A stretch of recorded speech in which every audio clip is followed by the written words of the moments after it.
Dakol, kaon ta, cup noodles, gamay na lang kay habang nag-chat ta, nagsige kog kaon.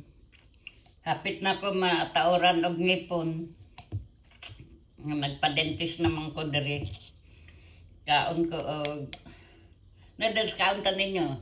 Maingod to sa tanan og manginaot ko sa mga sa namatyan. Condolence sa inyo ha. Akong ipadala ako ang mga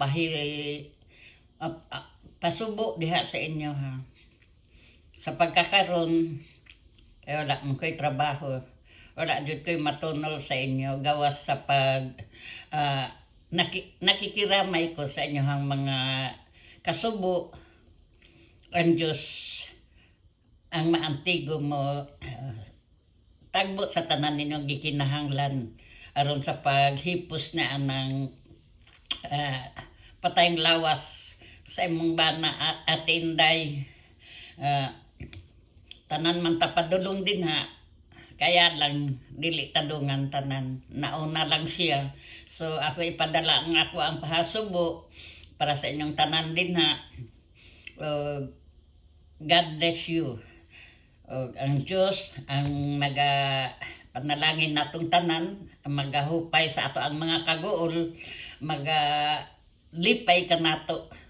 Bisan to og naatay mga problema, pero ang Diyos ana kanunay sa ato ang kiliran, naa kanunay sa ato ang kinabuhi kung kita naapod diha sa iyaha. Kay siya naa sa ato siya kita pod adto pod ta sa iya kay wala man tay laing masangpit madulan kundi si Ginoong Hesukristo. Nagkaon ko og cup noodles.